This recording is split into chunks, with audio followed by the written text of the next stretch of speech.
हिंदू अगर जाग गया तो क्या बदल जाएगा? दुनिया में आपसे मैं पूछूं, एक देश बताइए जिसपे इस धरती पे पाए जाने वाले सारे धर्म पाए जाते हैं, सारे रिलीजन। केवल भारत। पारसी जो अपनी जमीन से मिट गए वो सिर्फ भारत में फल फूल रहे हैं। एकमात्र देश आपसे पूछूं जिसमें यहूदियों पे कोई अत्याचार नहीं हुआ, वो भारत। एकमात्र देश आपसे पूछूं जिसपे इस्लाम के सारे फिरके पाए जाते हैं। इस्लामी मान्यता के अनुसार 72 फिरके हैं, कुछ हुए कुछ और आगे होंगे। ऑल सेक्ट्स ऑफ इस्लाम 57 में से एक भी मुस्लिम देश में नहीं है, सिर्फ भारत में है। और बौद्ध धर्म के सबसे बड़े धर्मगुरु को जब कम्युनिस्टों ने मारने की कोशिश की तो उसे शरण कहां मिली? भारत में। तो Bharat is a cradle of civilisation. Bharat में जो हिस्सा जहां हिंदू खत्म हो गए, कश्मीर, वहां पे चरारे शरीफ की मजार जला दी गई। क्यों? क्योंकि उन्होंने कहा साहब इस्लाम के अनुसार, एक सेक्ट ऑफ इस्लाम के अनुसार यह कुफ्र है मजार। भारत में मुसलमानों की सबसे मुकद्दस मस्जिद हजरत बल, जहां माना जाता मोहम्मद साहब का बाल रखा है, मुई मुकद्दस, उस पर आतंकवादियों ने कब्जा कर लिया। भाई साहब, भारत में अगर कम हो गए, यानी जहां एब्सोल्यूट मुस्लिम कंट्रोल आ गया, वहां आपस में लड़ाई शुरू हो गई। ये तो हुआ भारत के अंदर।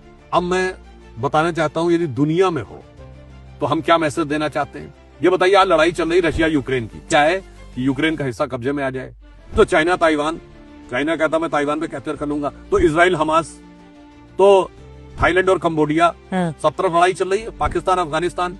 तो आदमी क्या चाहता, मैं कब्जा कर लूं या फिर उस पर अपना आधिपत्य बना के अपने किसी नॉमिनी को वहां बैठा दूं, और या फिर उनसे संधि करा के उनको अपने आगे झुका दें। बिल्कुल। और जब भगवान राम ने लंका जीता तो क्या अयोध्या के राज्य में मिला लिया उसे? नहीं। क्या अपना कोई व्यक्ति वहां राजा नियुक्त किया? ये तो नहीं कहा लक्ष्मण से आज से तुम यहाँ के राजा हो गए ना, वहीं के व्यक्ति को कराया। कोई सब्जुगेशन नहीं, कोई डोमिनेशन नहीं। और इसलिए आज के इस क्लैश ऑफ सिविलाइजेशन में यदि कोई ये मैसेज देगा कि कोहेरेंस पीसफुल एग्जिस्टेंस के साथ कैसे हो सकती है, तो उसे राम मंदिर की ध्वजा देगी। और लास्ट में मैं कहूंगा, हिंदू इसलिए जरूरी है, हिंदुओं का उठना। It is the only religion, if you consider it as a religion, it is having no concept of conversion. That's why India is the only major country in the world which never went for invasion. और मैं last में एक और बात कह दूं, Hinduism क्यों जरूरी है?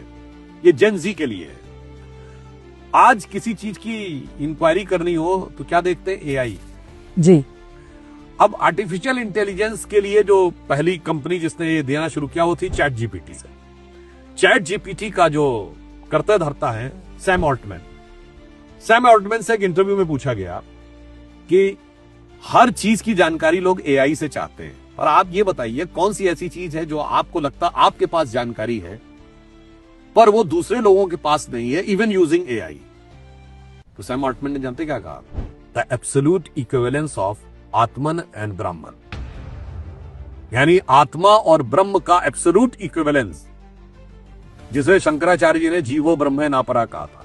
और आजकल तो क्या हो गया है, कुछ लोगों को बहुत खुजली होने लगी है, कोई अच्छी बात कैसे कह दी, अरे नहीं नहीं हिंदू धर्म में सब कुछ गलत था, भारतीय संस्कृति सब कुछ खराब थी, अरे हो ही नहीं सकता, ये बकवास है। तो उनके लिए कहना चाहता हूं, तो अगर भविष्य में किसी को दिखाना है, और फिर मैं जेन जी को एक और बात कहूंगा, मैट्रिक्स 2 जब खत्म होती है तो जो लास्ट का कास्टिंग सॉन्ग है, हाँ, मैं कहूंगा लोगों से जाके जरा उसको सुनिएगा।